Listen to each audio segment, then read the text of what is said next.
What's up, everybody? We are here. It is Thursday, and we are the Tablebreakers. Gonna. Bruce is not with us tonight. Unfortunately, he had some IRL stuff he had to take care of, but the rest of the crew is here, and yeah, I'm even here. So yeah, craziness. So the panel tonight, we have myself, we have Jade, Chimerian, Shadow and Sun, and last but not least, the 3'3" Connell. Here's all 3-footers above. So we're going to be doing something a little bit different tonight. Kai is actually going to be running the panel. Oh no, the madman! I know. The madman of the rant man is going to be running the panel. So I know this is new and different. Yes, it's new, different, and we love it. So go right ahead. Does that mean we're not the Table Breakers, but the Rage Breakers? Please. Or Table Ragers? Because I am not Table Ragers. And I'm...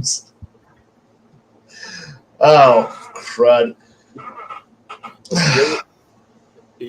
So go ahead and go with it, Kai. It's your it's my show. Great. I'm used to just playing along with you guys and just running through it normally. But anyway, I guess it comes from me listening to everyone talk over the last couple of weeks and, well, forever.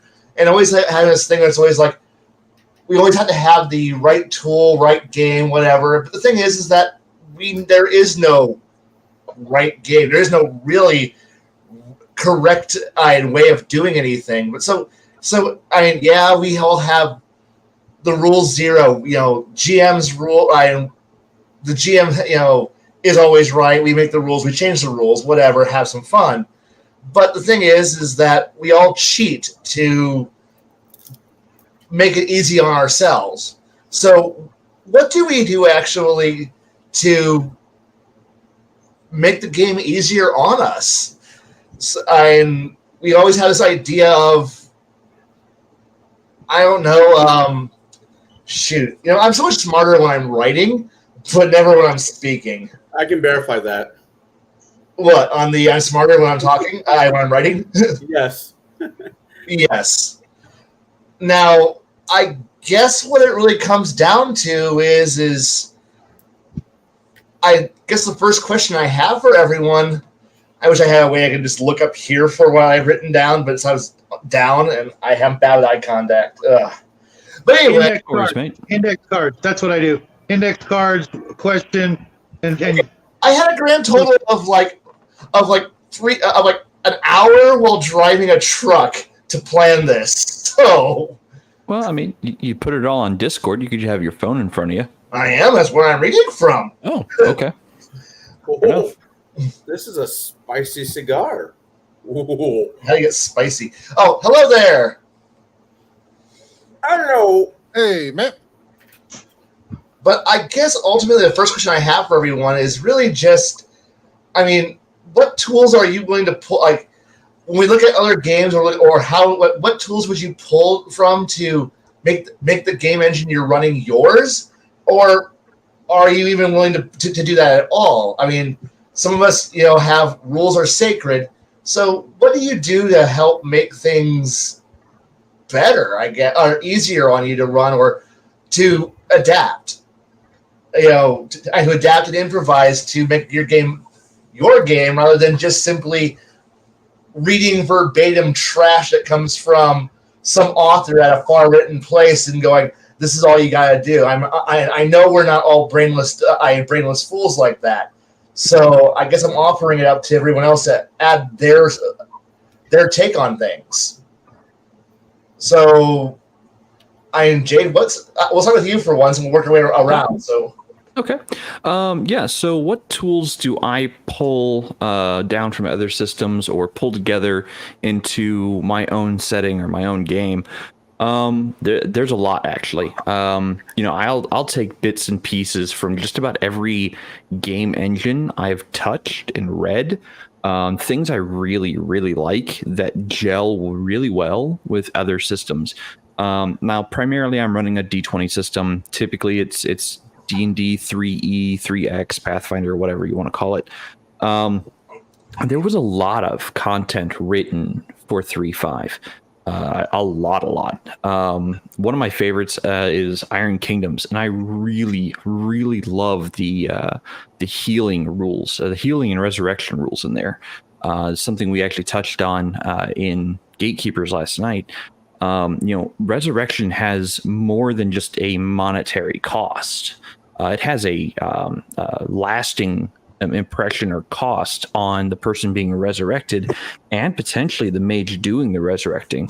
So I really like to pull that because I want the flavor of, if you are bringing someone back to life who should be dead, you are going to pay a price for that.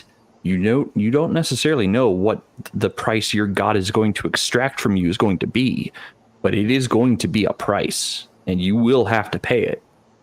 And it's not going to be just something that's like, oh yeah, I'll take a -1 level for a few, sessions or until I get a restoration. No, it could be permanent dismemberment. You could have an entire limb dissolved to dust. You could lose all of your spell casting for a month for just casting the resurrection spell. So I mean, that's some of the things I take. I also will rebuild or build entire rule sets based on other things. Like I took Index Card RPG, and I took Starfinder's ship combat, and I smashed them together with Pathfinder's kingdom building and war rules. I smashed all three of those together to make basically a game rule set for mass combat, where everyone at the table is involved in the mass combat, not just one person rolling against the game master.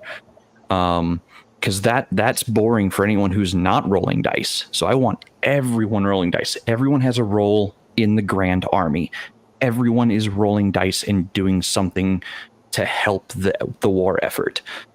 So that's how I smash things together, and I'll spend weeks, months writing entire sets of 70 pages of rules to do this. I can verify at least that. I can read some of those notes, and they're actually pretty good. So yeah. Anyway, I said so far so good. Haven't had his play test yet, but multiple people have said good so far. So awesome, fantastic. I'm glad I sent the rule set to you. Anyway, I'm moving down the clock. Connell, what's your take on things? Considering I am a 5e DM at the current junction of my life because God hates me, I will jokingly say I will change 5e in certain ways that works. I think makes more sense. It makes more sense for my players. Once again, Jade said last night, we talked about death and how sacred death should be in these RPG games that we all play. And I don't like the 3 strikes you're out concept that 5e has. I went back to an older, more civilized game called Pathfinder. And I did con plus 10. And my players, it puts more, all you need is really 3 good rolls or above 10, and you're able to come back in 5e as it sits right now. And I just thought that was bullshit.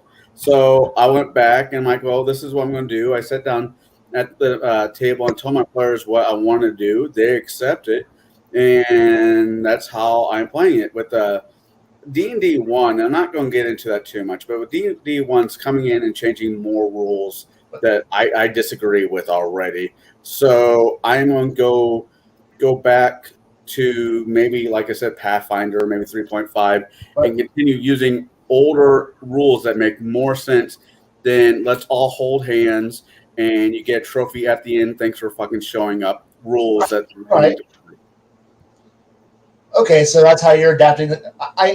That's okay. You're adapting the rules to fit what you need it to be. That's good. It's fantastic. I felt like somebody should be a little ranty because you get. I know. I'm going to be very reserved today. I'm sorry. That's all right. That just means the rest of us have to wait to Does I have to stir some shit up just to get you going? I I can stir some shit up. But anyway, rolling down the iPhone on the line. If we got, unless you want to expand further on your topic. Nope. That does me. All right, cool. Moving on. Shadow, what you got? Well, okay, well, obviously you guys all talked about books and rules, and for my main game, I actually used, I want to say like 4 different games all squished into one, and I've been playing with a large number of players for 30 plus years in the same campaign, so they go with the flow. They trust me. That's one of the things you have to have is you may not consider it a tool, but you have to have trust from your players and vice versa. Okay, you have to have camaraderie. You guys are all there trying to have an enjoyable game. But some of the things I use as tools are, while I'm not a big movie or TV fan, the good ones out there that I've enjoyed, I keep things from them with me. I try to channel actors or characters when I play my NPCs, to the point that sometimes my players know who I'm channeling from things, expressions or phrases that I say that they will attach to those specific moments in a TV show or a movie. But one of my favorite tools, and it's not the least of or last of my tools, is comedy. I know a lot of us don't want jokes and things like that in our games, but there's something about delivery with comedy, and you can use it in the exact opposite, as in sarcasm or irony or things like that when you are talking to your players. When Comedy Central first came out, way back, probably before some of you were even around, I spent every waking hour watching every single comedian. That was all I watched for 10 years, was Comedy Central. Even if it was a rerun or something I'd seen before, just powered that into my brain, mostly because I wanted to do stand-up at the time, and I just wanted to learn as many, things, the ways to deliver a joke, the ways to just understand what funny is, if that makes any sense to you guys. Yeah. And the other thing that came with that is improvisation. That taught me how to improv. I can go in and referee a game without a single book. I don't need books. I don't even need dice anymore. Okay? That's when you know what you're doing is working. When you don't need somebody, I don't need any rule book. If all of them burn down, pray to God that never happens, because my son's college fund would go up in smoke. But I really don't need any books. I DM'd for some kids this last Sunday. I didn't open a book the whole time except to show them where to buy equipment, and we ran for 4 hours, didn't need a single book. I can make up any dungeon, any NPC. The Starship's not so much, because that's pretty damn technical, but, I can pull out something or, just wing it. It's really all about, for the most part, your improv skills. The more you can pull shit out of your ass on the fly without thinking about it, just boom. Even if it's something from 20 years ago, they're not going to know. But having to look through books and go through, and roll on charts, to hell with that. You may call it quantum this and quantum that, but do they care? Not really. Most of my players, like I was telling someone earlier, they don't even own any books. One of my players owns a nice collection of books, but a lot of my players have been playing in my campaign so long that their books have disappeared, been stolen, whatever. They don't need them. They got their character sheets. They've written down all the pertinent information. If there's ever a problem, they'll come to me and go, did I go up a level or some stupid thing like that? And even then, that's not even really important for them. They don't care about that. Their characters are established. It's a 500,000 XP or whatever to go up a level. It doesn't matter anymore. It's about the character. It's about the situation, and being there in such an immersed state that the numbers and all this other crap don't matter anymore. That's why I keep plugging for Amber the Dice's role-playing game, because it goes so far beyond everything that all these other games try to do. It's just like Forget that crap. What are your abilities? They don't need numbers. It's an ability. You can do this. You are this. You are that. You can do these things, and that's who you are. We don't look at ourselves and go, "Gosh, is my foreign language skill at 45% or 75%? Do I have any minuses?" No, we just do it. We just have faith in ourselves and our character, and just go out and do the things. Was that enough of a mini rant to get us started? Oh no, you're doing just fine. Except for my only problem with Amber will always be every poor sap who joins after session 1. Those poor guys who will never see first in anything. Oh well, Yeah. Bad for them. Should have been there on day 1. Don't die. Anyway, hey Barry, do you have an opinion today on this question? Well, the thing I do is I don't necessarily mesh additional things in from different systems. What I usually do is I will pull from other sources in order to build my world. For instance, I was running a Pathfinder 2e game and I was not happy with the module. So I threw the module out and just went with it. I had one of the players roll percentile, and if he had a 50-50 chance, it was either going to be a red stone or a blue stone. Okay. He rolled a blue stone. When he touched it, the entirety of the party was translocated to the Fae lands, where they came across Nab at her palace with her knight, who was a duster with a hockey stick and a hat. And, I pulled stuff in from things, like books, stuff like that. Things that just make people just sit there and go, really? We're doing this? Hell yes, we're doing this. And, and even on top of that, because if I'm getting stuck on maybe, the players, typically when I run, this is point A where we're starting, and we're trying to get to point B. I know those are the two set locations. How we get from one location to the other is completely on the actual group. So what I would do is I have things like Don John's random generators, and I'll pull up things like they'll walk into a town. Okay, let's see what's on the quest board. I firmly believe in quest boards. And the thing is a lot of reasons why is when you're looking at even the older versions of the game of TTRPGs, a lot of them had these quest boards, and that even in the actual a lot of the quote unquote sandbox ones, they had these quest boards, and that's where they would pull to get things going within and depending on what quest they went on is how the adventure went. And I typically I will take them from one quest board to another, because you have not lived until you have actually had a level 1 cleric miss the climb check by rolling a natural 1 and falling 40 feet into the bottom of a well, killing the character by nothing that I did as a GM. It was just her dice were like, you know what, ha, screw you. And she fell and died. I mean, level 1. I mean, come on.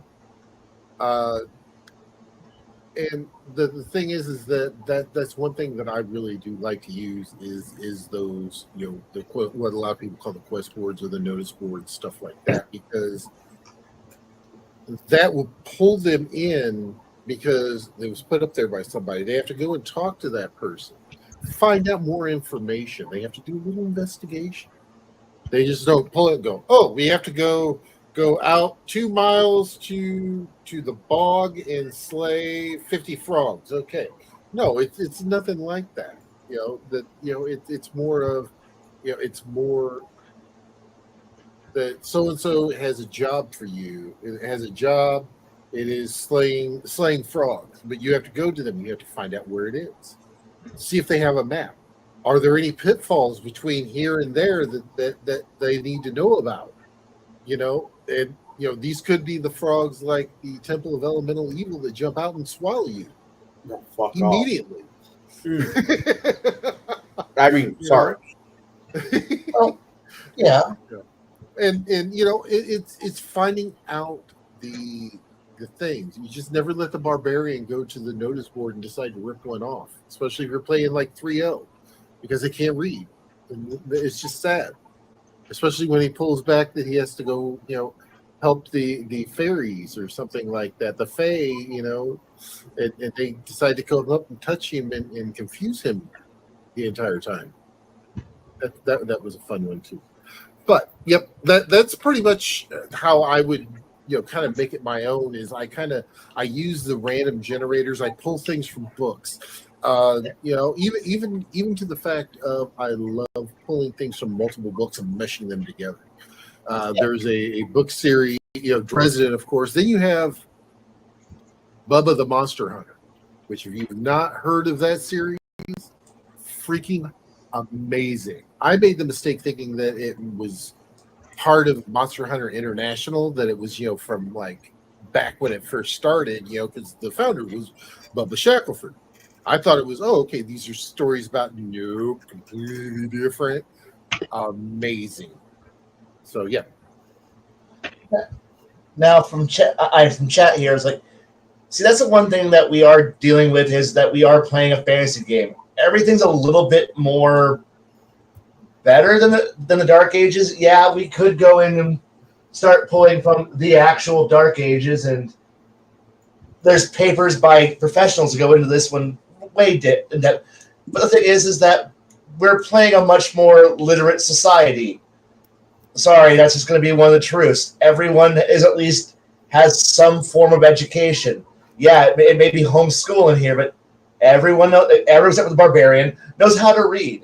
You just got to deal with that one. And yes, so that means you might and most of us have been to a family diner, a community diner, that little place where everyone posts up, crap on the board on the inside of the tavern, where he's like, hey, I need a lawn mowed. I'm missing a dog. Or in the case of, I've lost my ass. Help me find my ass, because the donkey's wandered off. And now you got, that's your basic job board. It's and since we don't have wanted pages, of course you got somebody walk over to, wanted posters on a tree, or, some new bulletin being proclaimed. There's probably a board somewhere that somebody can read, because we have more of a. How often most of us are playing John Carter on Mars, though? I mean, sure, one or two of us might be playing 1889 and going, man, I'm enjoying this classic game of Victorian steampunk. But then you get dealing with Victorian steampunk. But most of us are playing, sadly, traditional fantasy bullshit where most people know how to read. You just got to live with that. Or you got to live with the idea that you're playing a game where, heck, we're in the modern age. Shit. Okay. Well, the help wanted pages. You go open the book and you go look your paper. Go look. If we're playing in a more like film noir 50s 60s thing, look through the want pages. Are we playing a cyberpunk dystopian era? You go online. You go find your Craigslist or whatever the hell it is these days, and you go find. Bam! You got your. Again, most people know how to read. If you're on the net, you're on the read. Sure, you'd be playing that one guy who goes, I don't know how to read. All I do is fix cars. Congrats, you're playing the one guy who's useless. Cool. You gotta have at least one guy who's just there being like a complete useless tit. And yes, literate barbarians are great, but I know there's some people out there who are knuckle draggers and go, barbarians can't read. Fuck you.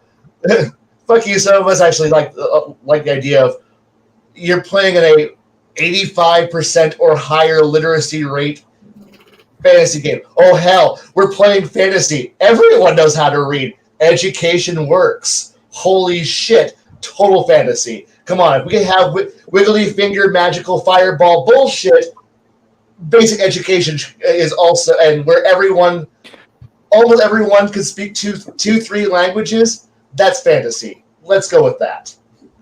I mean, I'm a caveat off that. Me too. I think literacy should depend on region, kingdom, or even country. Like, not everyone's going to be able to read in the vast country because a lot of traditions are oral. They pass it down orally. They don't really focus on the reading. Now, my barbarian hordes to the far, far north, they aren't necessarily going to read the other kingdoms' languages. They might have their own script, but it's their script, not not necessarily the player's character's script. So illiteracy, rather, to me, is dependent upon the nation, the region, and the peoples involved, or the cultures involved. So I like my barbarians not being able to read except their own bastardized script. Like, that to me is perfect. And the thing is, that's still, in my book, that would still be considered literate, but it's their language, their script, their that. And hell, that's why in the games that I run, I don't even have common as a language. There really isn't common. I have languages. You speak your regional dialect, and if you travel too far to the west, well, guess what? You're not speaking the local language. You can't read it. I don't speak common. Sorry, that's not a language. Sorry. And to me, I don't use common. I use trade tongue. That's how I get around the whole common is a language thing. Well, it's not really common language. Yeah. It's trade tongue. You can get by with trade tongue. It was just a streamlined term. It was just a streamlined term to bridge the gap for. You got to remember when common was first used was in early D&D by a guy who was trying to appeal to people who had absolutely no clue, what these funny looking math rocks were, and or anything about any kind of gaming other than bridge, Parcheesi, Monopoly, backgammon, things like that. It was a whole new world he was trying to reach. Yeah. And with languages, let's not forget that there are a lot of GMs out there who do not want their worlds to be high magic. The best way to keep it that way is to make it so that language was a rarity, like it kind of was in the past in certain places. You could be killed for knowing how to read. They wanted to keep that monopoly on that skill, as it were, for their own nefarious purposes. And there are many a GM out there who love the idea of chopping down on the languages that a player can know and understand, to keep them in ignorance, to keep them under their thumb. And that's the real issue, is whether or not the GM wants his world to go high magic against his will or with his permission and blessing. Then that will actually lead in a nice caveat to my next question, actually, because that actually... Great a segue, Shadow. Thank you. No problem. Hey, thank you for that wonderful segue. I appreciate that. But so... How far are we willing to go to support our players, or do you endorse stomping on your players' necks to curb their initiative? So, can it be both? I don't know. Can it? I mean, that's hell. You got the. I mean, you have an answer of both. I mean, how far are you willing to let players go with their ideas and their creativity, or are you just there but are you also simultaneously beating them down for thinking outside the box? Who wants to take this first? I think Jade should. Yeah, I was going to say go for it, Shadow. You started in on it, so okay, go for it. I'm actually curious. To be honest, I don't really do that much stomping. You guys probably think that I do, but everything they do makes my world a better place, makes it alive. it makes it worthy of them returning to the table. If I stomped on them constantly, I'm not a Care Bear. Don't get me wrong. I'm not gonna, Monty Hall them to death. Although I have in the past, and I actually do enjoy it. It's fun for everybody because it really throws a lot of things into the mix. But I try to encourage them to think outside the box, to come up with crazy ideas. And trust me, there's a reason why I'm still playing the same campaign after multiple decades with the same schmoes all this time, because they come up with some incredible ideas, some incredible counters to my moves, as it were. I'll give them a situation and they'll come up with something, well, I wasn't expecting that. Good for you. I'm not going to tell them good for you. Maybe on occasion I'll give them a pat on the back, scratch behind the ears, that kind of thing. But for the most part, poker face it, let them think that I was expecting that, and keep them on their toes. You got to have a good poker face, which is something I probably should have said earlier. But the more you stomp, the more they rebel in shitty ways. Let them think that you're like, oh crap, things like that. Make them think you're weak when you're strong and strong when you're weak. That whole mentality. Keep them guessing. Never give them the full answer, the full story, but never squash them just because, like I hear all too often, they're getting too powerful. There's no freaking such thing. No. Superman has been a character in comic books on a monthly basis for almost 100 freaking years. There's a reason people keep buying them. There's a reason people keep buying Superman, because they're idiots. No, because for whatever reason it's interesting, and they still believe that there's going to be some other challenge besides kryptonite. There's all kinds of ways that the Superman story has gone on over the many, many decades. There are the same with Batman and Spider-Man, because the writers can keep coming up with challenges for characters. If you threw Spider-Man in your D&D game, sure, he may get slaughtered by a wizard or something like that, but some other superhero characters would probably have no difficulty whatsoever surviving with their incredible powers, keeping them disguised, putting on the Clark Kent glasses and pretending to be a regular townspokian, and then out of nowhere, put on the super suit and do the super things. There's no such thing as too powerful. When that happens, I don't know. I mean, yeah, maybe it's a little bit more work, but I don't have to write all that much down to begin with, so I don't know what the work is. Maybe working, quick on my feet at the table. Half the times I don't even prepare for a game. I don't need to. It's gonna come out completely different from what I plan, unless it's a low-level party and I'm railroading them into the first dungeon or the next dungeon. It's just too damn easy. Batman without a gun is just weird. Yes, absolutely. The old Batman from back in the day were the best. Okay. Anyway, let's move. Yeah, I'm good. I'm good. All No right. stopping. No stopping unless they're an absolute dick, and then you just get rid of them. But if they're one of your oldest friends, and loyalty is a big thing for me. I'll have shitty players back to the table because they're my old friends. They've saved my life, or we owe each other, or whatever. We're friends. It goes beyond just people at the gaming table, which a lot of people don't have that issue. These guys have been with me for decades through the good and the bad times. And if they're having a shitty day, yeah, I might smack them back and give them what for, and let them know, hey, chill. You're amongst friends, okay? Relax. We're here to have a good time. If you need a break, you need to go out and do something, cool, come on back later, and let's have some fun. All right. Moving forward. Great answers. Moving on. So, I follow the clock. Baron, what's your opinion on this? I mean, stomping on their necks doesn't get you anything but pissed off players. I mean, even if they're being out of line. Now, the thing is that if they deviate from the line, There just happens to be a greater challenge, and that's how you pose it.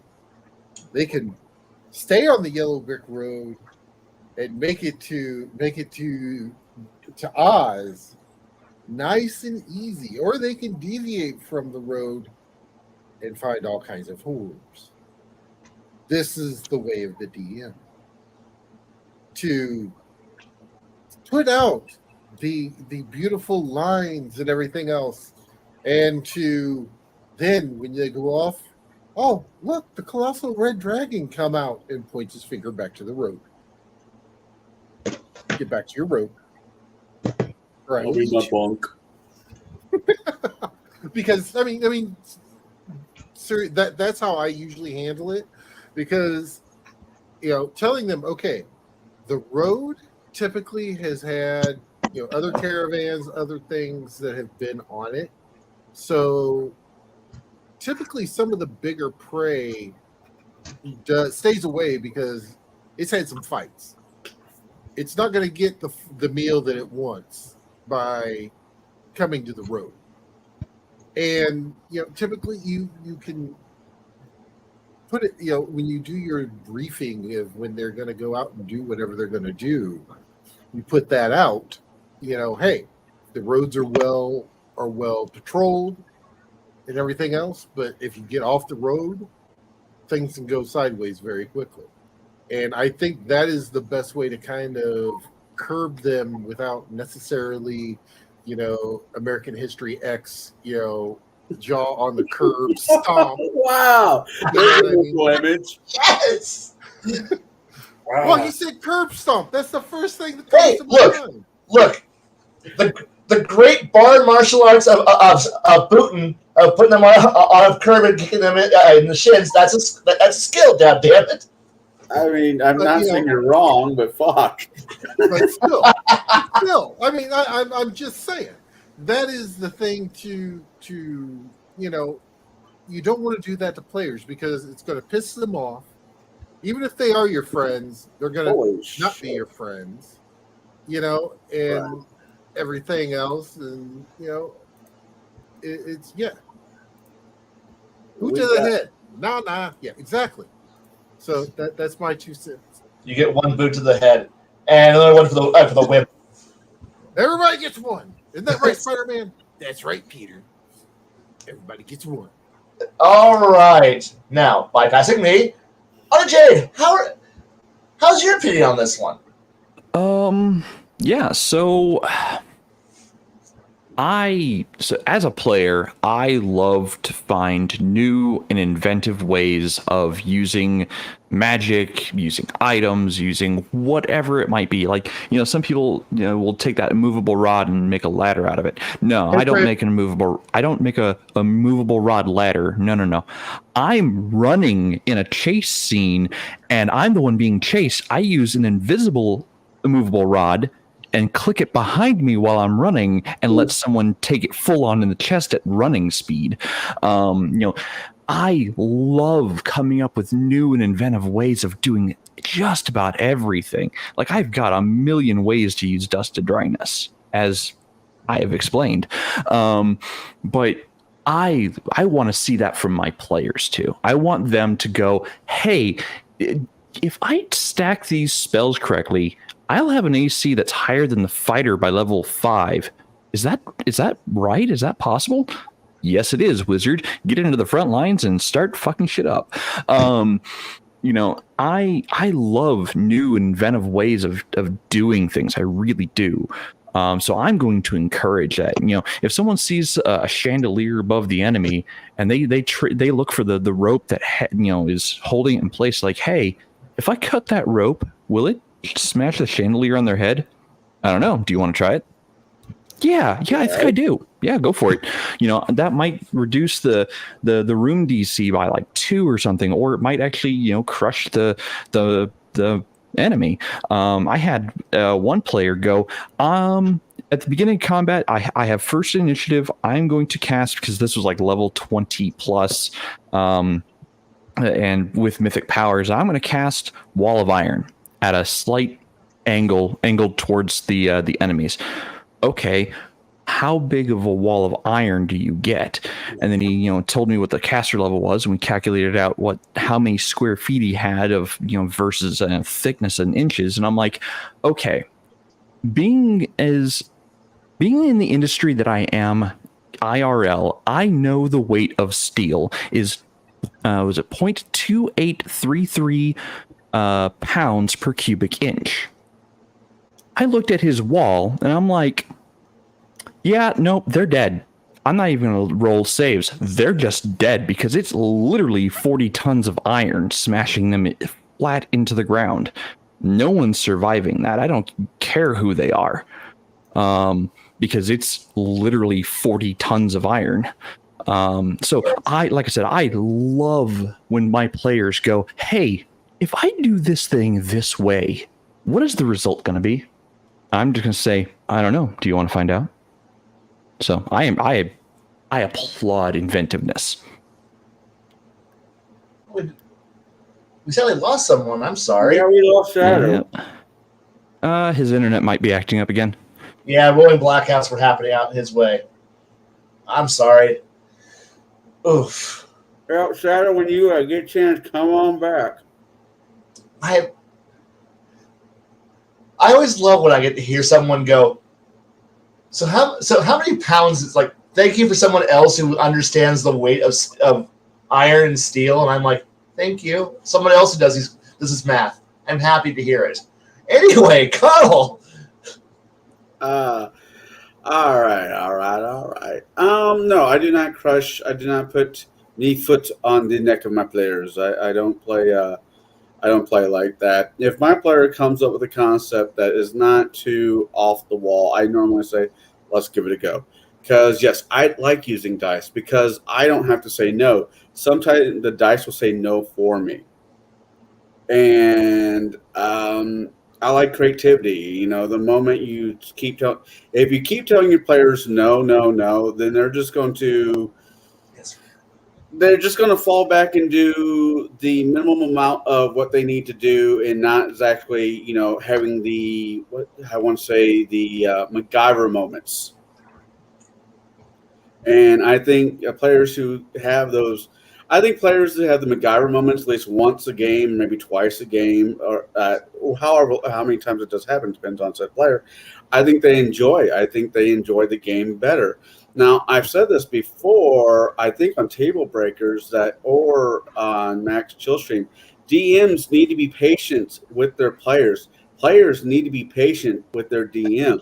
If I was running a campaign and somebody said, hey, I want to do exactly what Jade said happened in his campaign, I'm not in that industry. I do not understand the weight and all that he has. I don't even know where to begin. But common sense dictates a wall of iron is most likely going to kill anything and almost everything. So I won't lie. I've had one player yell at me. Ask the question because they know I asked. It's like when I created the wall of iron, they were like, "Is it a wall of iron? And what's its RHA? RHA value?" I'm like, "Be quiet, you." And go on with my life. No, I had a campaign where they rated a Dwarven, not a good dwarf, but the Duergar. Duergar? Yeah. I'm sorry, Crafty, for the situation you're in. I really am. Oh, shit. I just now read that. Oh, fuck. Yeah, well, can you put that up? Because every time I go to the chat, it Oh, dude. Yeah, that's incredibly awful. As a fellow Californian, my studio's without power. I got extension cords because half our upper story is just without power for no reason. The rest of the house is fine, but upstairs, nothing. I know that's nothing compared to what you're going through, but I get it. We definitely can't let this continue. But anyway, Connell, sorry to have interrupted you. It's all right. I was going to say, I kind of stole this from somebody else, but I liked it so much I threw in my campaign.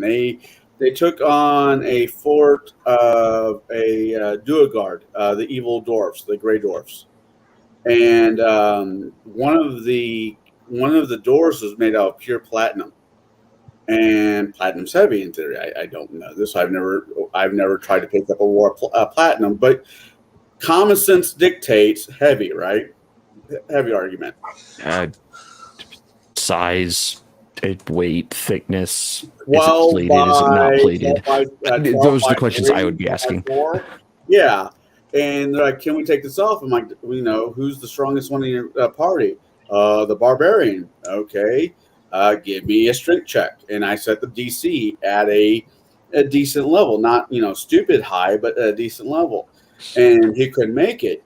Then I just sat there and wait. I let the players work out the problem themselves. One of the casters, well, I can cast both string on him. That will help, won't it? Yeah, sure. I'll give him plus X to his roll. And eventually they worked it out because I gave them the time to work the problem. And that's how I handle that. I don't put my boot on the back of somebody's neck saying, no, it has to be this way. I let my players work it out for themselves. That's what I have to say. Very long-windedly, I'm sorry. All right. Thank you for that. 1 second. So platinum is 0.78 pounds per cubic inch. Ooh, yikes! That's actually heavier than iron, I believe. I will, since your line of work, I will take your word at it. It's about 3 times heavier than iron. I gave it like a 25. 3.5 times. I gave it like a 25 DC strength DC. And after, in theory, there's no way anyone could have lifted that door. I know, but it's also fantasy.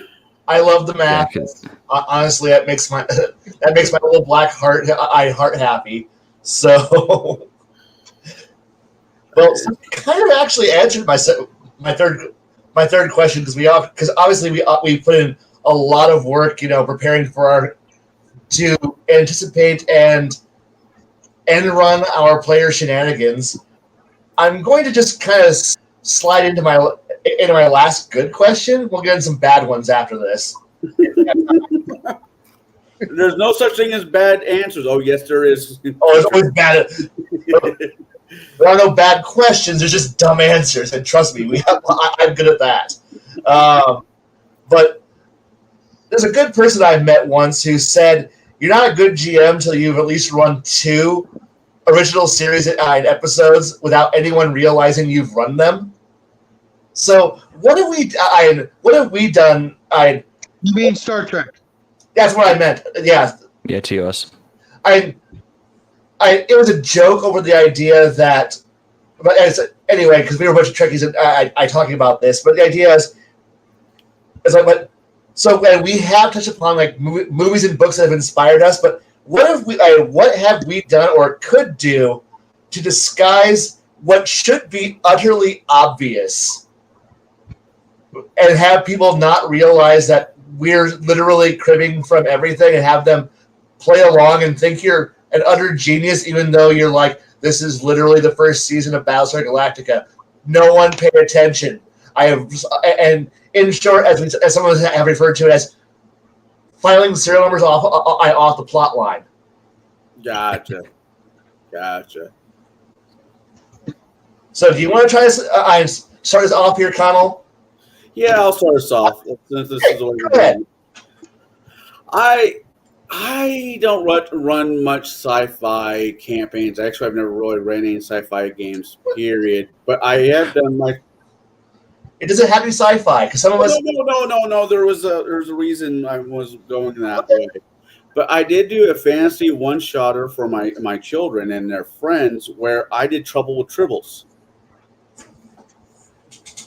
Okay. And I set of fur balls. I used brownies because Pathfinder has brownies.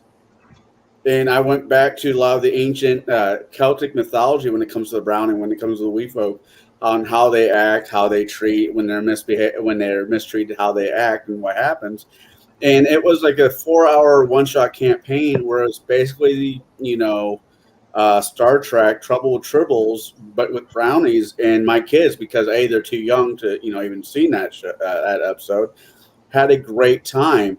Even my ex-wife and a couple of the other people I was there at the house, like, this sounds oddly familiar, but they didn't even catch on what it was until after where I got it from. And they had the same response that Jade has when I said I listen to country music. It's like, wait, Star Trek? I'm like, the fuck are you talking about? Yes. I know Star Trek. I don't talk about it very much, but yes, I do watch things. I drink and I know things. Good for you. All right. Drinking, I will get myself a beer. All right. I know this was an odd question, but, and I know you've probably done a whole lot, Shadow, but have you done anything on that lines where you've disguised what should be common knowledge? Well, I don't use Star Trek that much because all of my players are in their 50s and one's in his 60s, so that would be kind of too easy. But I did manage to run my first Amber game exactly like the book, and they having all just had read it, but we changed it to Amethyst and shit like that, and names were changed, and they got to make up their own characters, but the same basic premise was there, and they didn't realize it until about 12 games in. They're like, oh shit, you just been running us through this. And I'm like, what'd you expect? It's our first time around. When we get to the Courts of Chaos, all bets are off. And my advice would be to just keep reading or watching. If you're not a reader, then watch. There's a million things out there to watch and to read. Learn it all. You will find a use for it. When they said it would rot your brain, they were completely wrong, unless you were watching, the Kardashians or something like that, and they had no idea that they were ever coming along. When it comes to science fiction and fantasy, and even just action and adventure, westerns, all that stuff can be pulled into your sci-fi and fantasy and horror and whatever genre you're playing. Just read, just become the biggest, sponge out there you can. Just suck it all in, bring it all into you, and then someday down the road, you'll find a use for that little tiny nugget or that sweeping storyline, because you never know. Like with Connell, I would have told him, run with the tribbles, do the damn tribbles, because you know why? Someday your girl will wake up and realize, oh my God, I've been here before. She'll be watching Star Trek with her boyfriend or something like that somewhere down the road, years from now, and she'll go back and go, oh my God, that's what my dad was doing. I mean, she's still going to remember the game you ran her through, but then she would have been able to go, oh my God, my dad's a freaking genius. Okay, either way, she probably will still say that. If you keep, staying one step ahead of them, good luck. I can't. My boy just, this month alone, he's joined the chess club, fencing club, and JROTC. Dude, I got a long way to go to catch up with that little smart ass. When I was in high school, my freshman year, I had one thing on my mind. That's the one thing he doesn't have on his mind. And that's why he can do chess club, JROTC, what fencing, and he's looking for maybe more after school activities. You guys are never going to see it. But yeah, just suck it all up, bring it all into you, watch and read as much as you can, especially with books. Because, in a couple of years, books are all going to be outlawed and burned. So if you've got all that information in your head, you'll have that as tools to use. Another good thing, before I let somebody else have a turn, survival guide.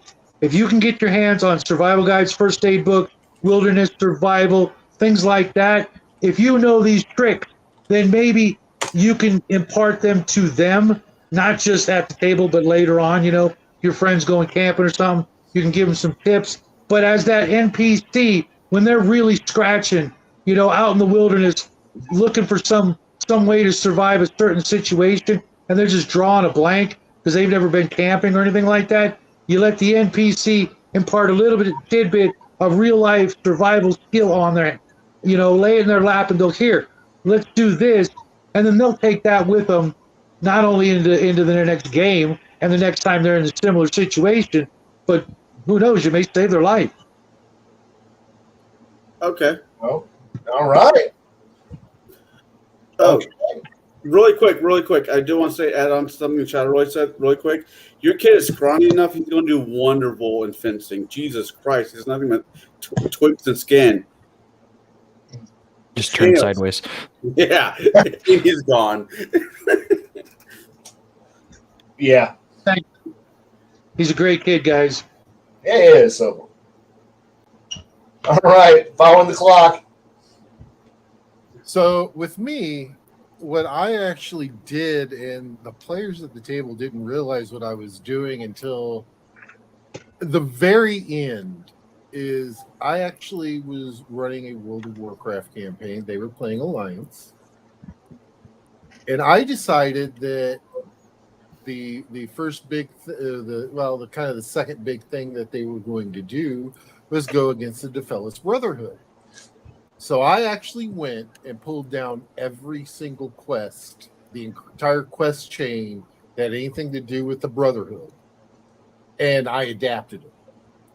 And I love that one. they did not realize that I had done that until they were walking up to the ship, and then somebody went, "Wait a second, This this was the entire quest line, wasn't it?" And I go, "Guess you'll have to finish it to find out, huh?"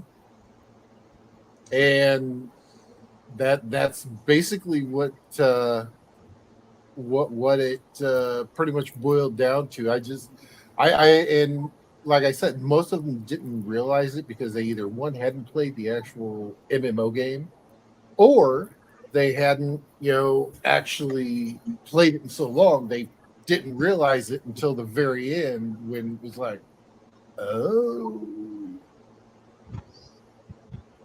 Because I had tweaked it to, before they actually did it in the game, that it was his daughter that was there, and he was in jail. They had already caught him, and she was getting the second uprising going with it. And then they put that in the game, and I'm like, crap. Did somebody at my table send them an email saying, "Hey, this would be a good idea"? Anyways. Side caveat on that one. I did very much something very similar to that. My players got to the dead mines and then stopped and then looked at each other and went, "Wait, what? Huh?" And then because I pulled out the Stormwind having chipped them approximately 250,000 gold pieces for that all this, and they all went, "So can we go down there and join?" And I'm like, "No, guys, you're supposed to," in the back of my head, I'm like, no, you're supposed to be going out there and killing him. And they're like, "No, he got screwed by the government. Somebody, no, we're going to go out there." And then they went down there and went, "Can we sign up for the giant battleship and join and suddenly the whole campaign went right off the rails because suddenly they all went, "No, you gotta pay your bills, fucko." And and suddenly it's like the plot line changes to, so who actually captured the king?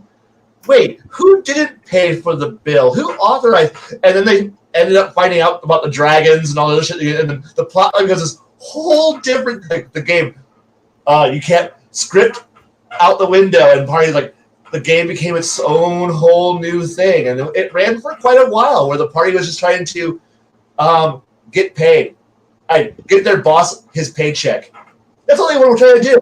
Or literally showing up there and going, "Hi there.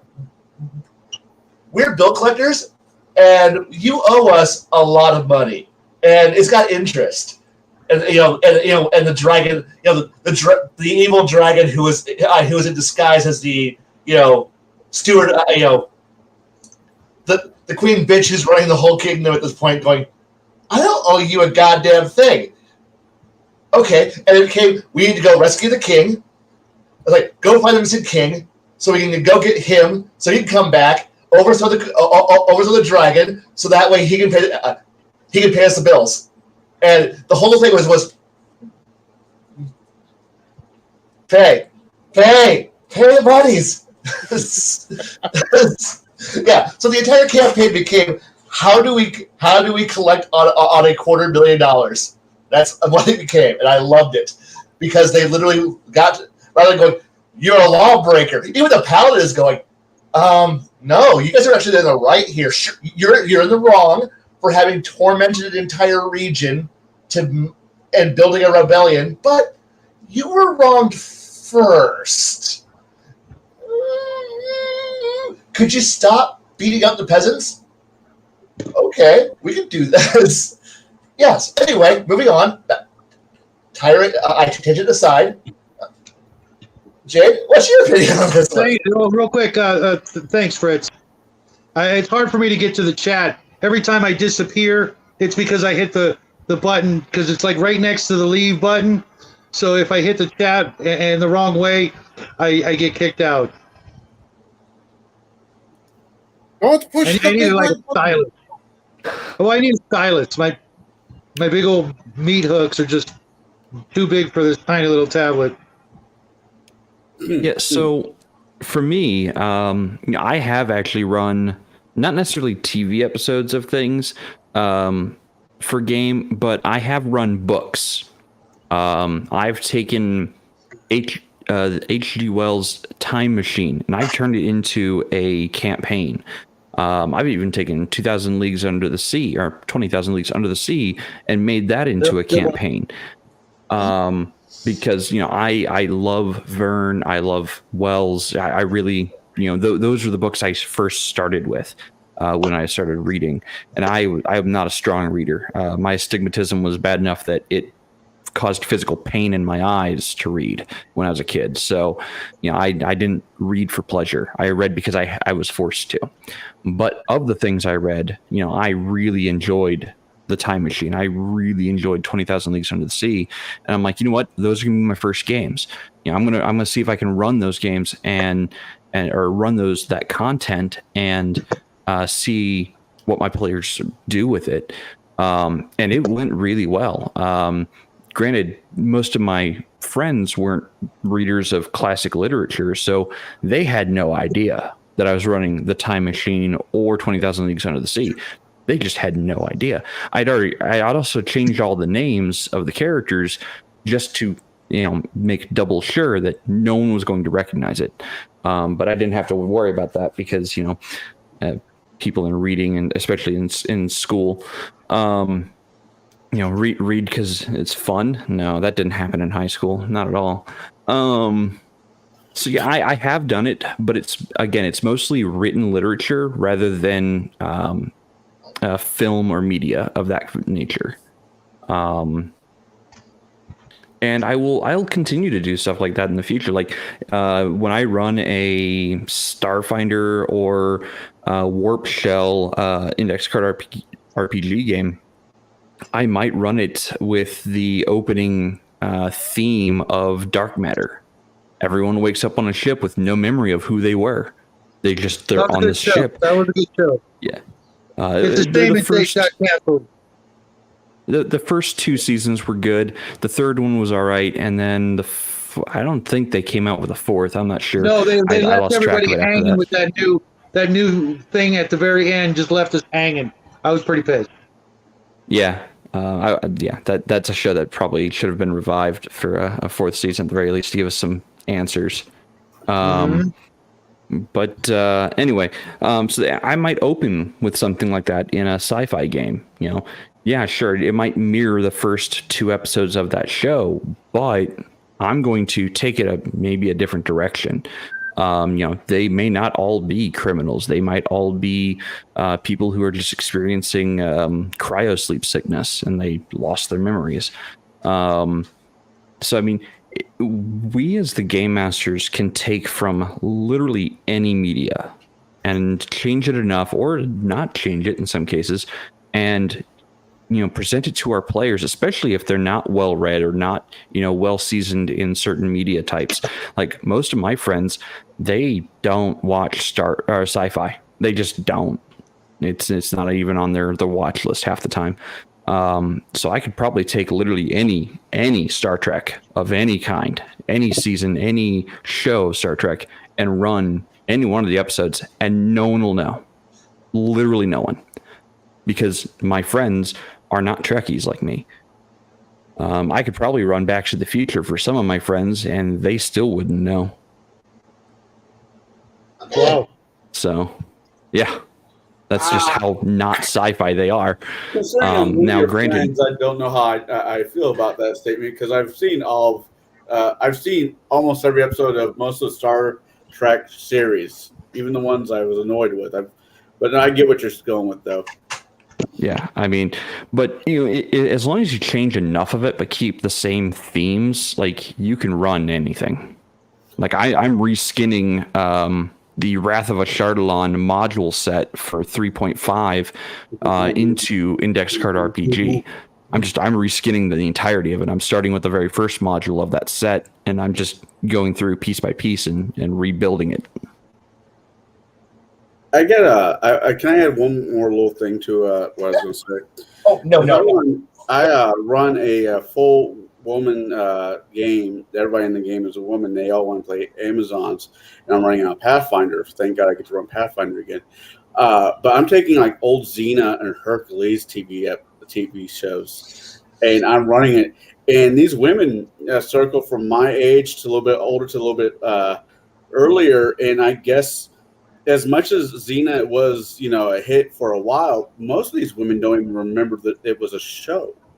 So I'm able to do, Greek style mythology RPG with episodes of Xena, Hercules, and those shows, and they have absolutely no idea where my source material is coming from.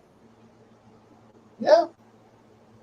Hey, as long as you can figure out a way to do it without them instantly going, wait. And because that's the point when you have the break when that where they can no longer just follow along with like, wait, this is no longer fun anymore, or this has become too cheesy, and that's when you start to lose the hold the game has on people, and when they can see when the bondo falls off the body, and you can see what it really was. Oh yeah. I'm sorry, I don't have a whole lot more in the terms of questions. So if anyone wants to just spiral off anything that's been off on this, I mean, go ahead. I'm gonna go open floor on this one for here. So this almost sounds like a time to Kai up and release the rant. God no! You posted in our. Yeah, I was going to say you have several paragraphs in the Discord you can elaborate on. But the problem is that the Discord tends to be this magical little thing where it's all me just being angry at random stuff. I mean, without the context of what led into my random stray thoughts. Well, I mean, you have other questions in here as well, too. Yeah, I do have. I mean, if you want to polish up some of those questions, while you're asking them, go for it. Let's see. Too much plot armor to adapt mediums that doesn't adapt well. There's like, yeah. Actually, there was a statement by L. Would anybody try to use the Canterbury's Ghost? And the answer is yes. It is called the first book, maybe the second book out, Rise of Rune Lord Pathfinder, when you're in the fucking haunted mansion. It doesn't exactly translate the same, but it's almost the same fucking story, only more fucked. I'm gonna say, as far as like the whole plot armor thing, I ignore plot armor when I'm running books or media, from outside of the game. Things I've taken from other sources, I ignore plot armor altogether, because that might be my starting point, is that episode or that medium, but it's not my end point. The main character of Dune could die, whatever his name was. If I was running like a Dune like story, like the main character could just die in the first opening scenes, and that would not perturb me at all. That would force me to have to think of the consequences of that happening, and then what happens thereafter, because someone's going to have to take the leadership. Is it one of the player characters? Is it is it one of the other people, the other nobles? I mean, so I don't believe in plot armor, especially when it comes to established characters or even my players' characters. Like, plot armor to me is like, you won't die in a cutscene unless you're at 0 hit points and it is your final dying act. That is when you will die in a cutscene.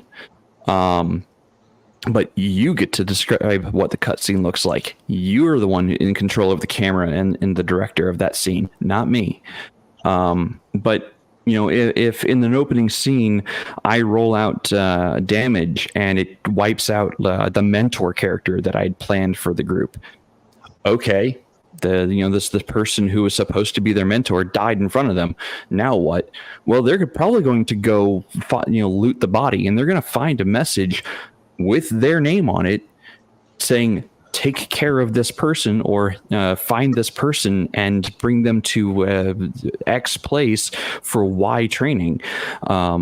So I will put other things in there, like other clues. I mean, this is where, I say a game master or a master of the game has to be really good at thinking on their feet to come up with things on the spot, because inevitably players are going to do something that is going to throw a wrench or a spanner in the works, and you're just gonna have to change whatever you have on the fly and roll with it. Oh God!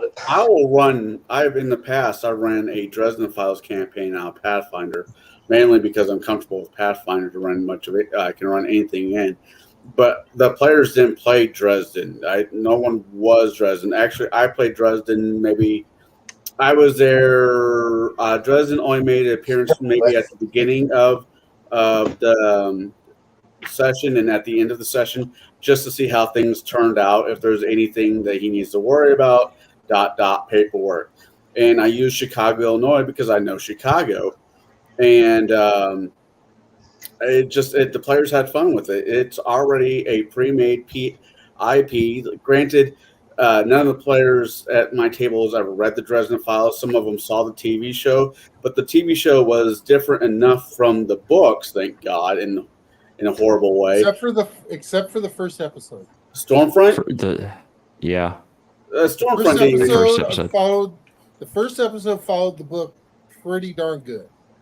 The werewolf it was close for an hour.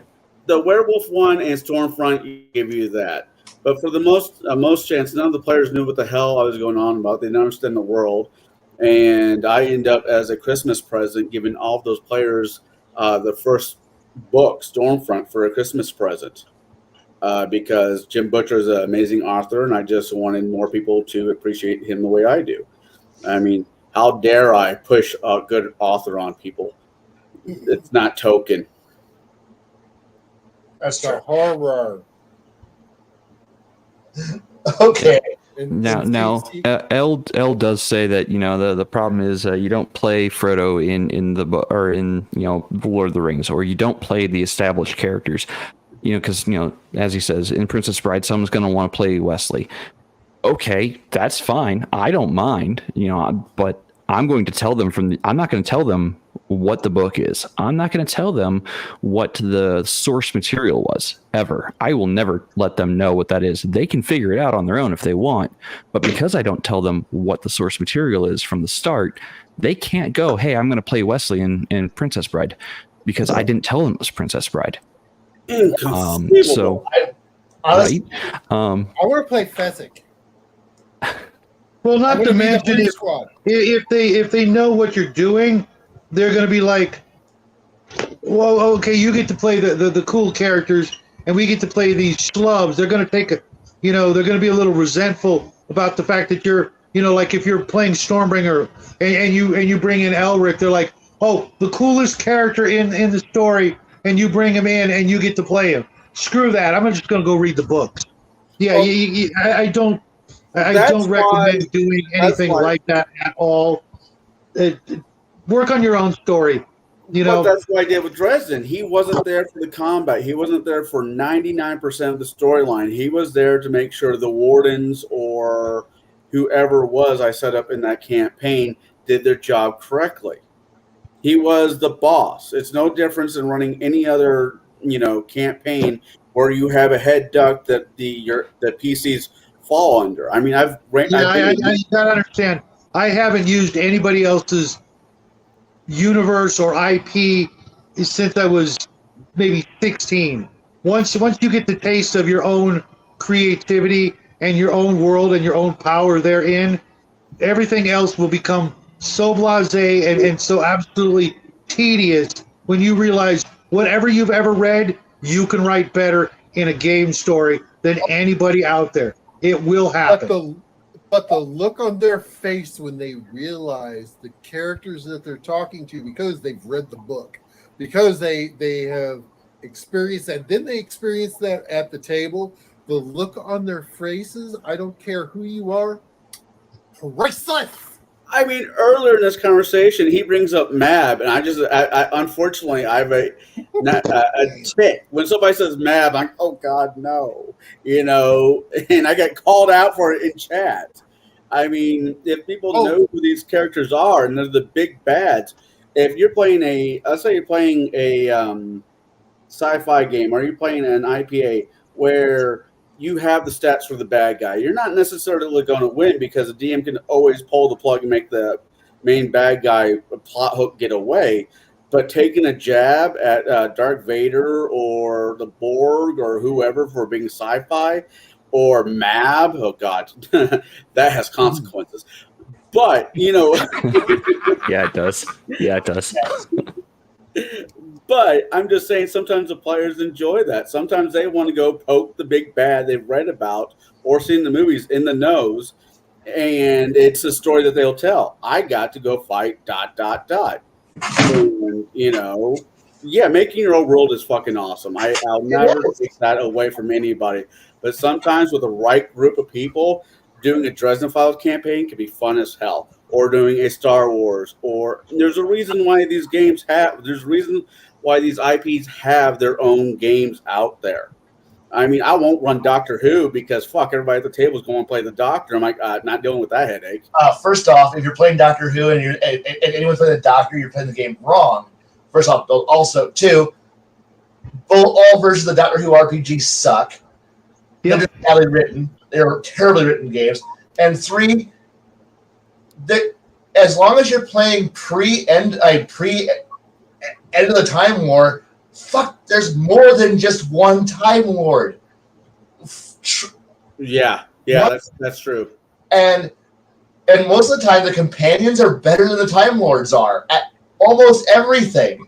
So I mean, if I get the choice of spending time with either Matt Smith as a Doctor or what's her name playing Amy Pond, I spend some time with Amy Pond. But that's just me. Really? You wouldn't just automatically go for Billy Piper? Seriously? Yeah. You want to hang out with dudes? I'm going to hang out with Billy Piper. Trust me. War Doctor. Even if I strike out like crazy, it'd be worth it. John Hurt. Yes. I'd love to have a conversation with John Hurt. Yeah, John Hurt. I'll give you that. John Hurt. Other option. It's like, I want to be with 8th Doctor, War Doctor. Screw the rest of them. Actually, I wouldn't mind spending time with Tom Baker's Doctor. I think that would be interesting. Yes. But anyway, bypassing our inevitable Doctor Who nerdom. The argument still stands. I mean, the concept of that is how to make a game yours. And that also works with IPs. But if you want to do a Lord of the Ring, do a Lord of the Ring. There's other players in Tolkien's world than just the Fellowship and the dwarfs and the Hobbit. Hell, yes, there is so much more. I mean, you could be a ranger, or you could be fighting at the wall at one of the. Minas Tirith. You could be one of the riders of Rohan. You could even be one of the dwarves sent from oh god, Erebor. You could be any of the other, non-main characters in the entirety of the Middle Earth. Right. It's a vast enough space. Yes. Okay. If you go, what was it? Second Age, you could be one of the hobbits that are nomads and trying to find somewhere to set up a village. I mean, it is doable. Hell, be one of the shipbuilders trying to flee the inevitable fall of Numenor in Second Age. You're dealing with the establishment of Gondor and the initial colonization of the West. Recolonization of the West by the humans. So yes, there's a lot of fun you can do there. I mean, yeah, I did a version of what was it? I did a version of Game of Thrones, and Jade was in it. I don't think I did a horrible job. I made it the way I ran it the way I wanted to run it, but I don't think it was a horrible game. I still wanted to put my sword through Tully. Tully or the guy who controls the river. Yeah, the river. The one that controls. Yeah, I can't remember the name. I thought it was Tully. Yeah. Tully is a good family. It was the fucking. It's the house that has the two towers. It was Walter Frey. It was Walter Frey. Yeah, I still wanted to put my sword through Walter Frey. I made him a dick. That was before I knew about the Red Wedding. So. And I'll admit that I did it. I pulled off use a video game for inspiration. But I managed to pull off a homeworld campaign, complete with I didn't burn a planet, but I burned a major city in the party, and the survivors were fleeing. I pulled off a homeworld campaign, and without it being in space, and it was like it was a mobile. It was a more like this was a Karak, but the party didn't even realize. Wait. And it was like, we're looking for are we playing Battlestar Galactica? No. What are we? You're close, but it was fun like that because they got into the idea of being the of the battered survivors fighting off endless ways, trying to find their way through wrecks and ruins and just devastation while being pursued by an empire and fighting and winning and the party getting more and more creative because I started to inform them that the idea is to see how much you can conserve, and so each loss became more painful. And yes, that was a high casualty campaign where players died a lot, but they were like when they crawled to the end and got to finally win. It's like, yeah, guys, you guys, and they were invested in the idea of finding, reestablishing their people somewhere safe. And when I got through of it, I'm like, congratulations, guys, you literally just beat Homeworld. And they're like, wait, what? And I'm like, yeah. And they had they're like, this is awesome because it wasn't in space, it wasn't recognizable. Yeah, it was different. It was combat, but it turned out to be a really interesting game. And towards the end, they were like trying to mark. They were doing the Battlestar Galactica thing of marking off each person who's lost as they're pulling off the number of survivors of their people as they're fighting their way through all this. Like, it made it so that way they were starting to go, man, I don't want to lose. I don't want to lose another 100 people. That's gonna hurt.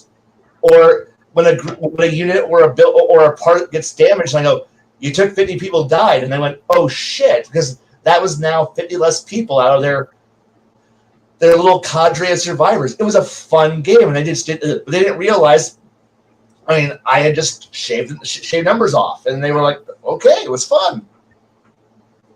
I did something similar with the game Chrono Cross. It was a PlayStation game where you transfer between two worlds where one singular event split the two worlds apart, It was a pivotal event too, and set them on entirely different paths. I took that concept and really made it my own by going, okay, I have this one event that happens. It's kind of a temporal thing. It has to happen. But the god of destruction, of ultimate destruction, knew that they were going to lose that event because it was ultimate creation, ultimate destruction clashing at that pivotal moment.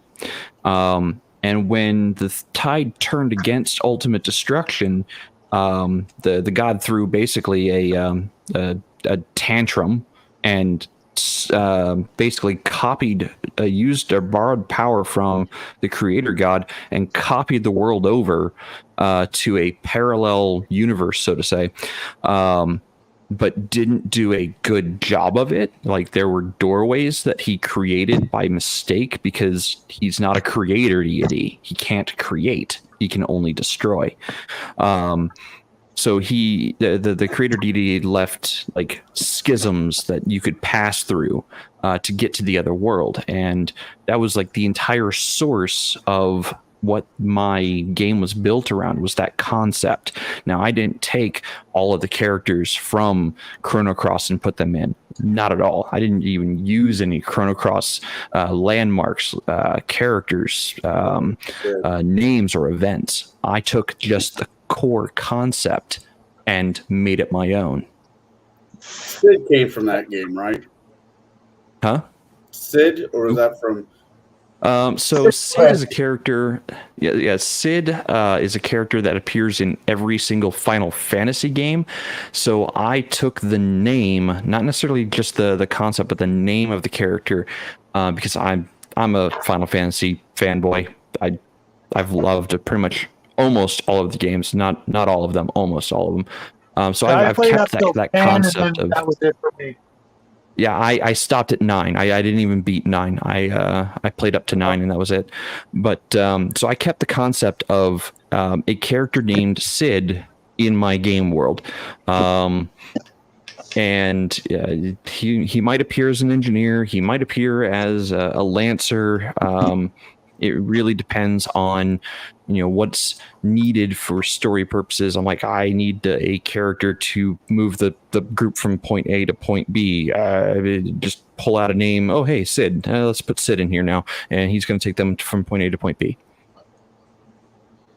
So the answer to that question is, I've never had a chance to play that board game because when that was available to be purchased, I didn't hang out with the friends who played that game because they were all in Bloomington and I was trapped in Peoria.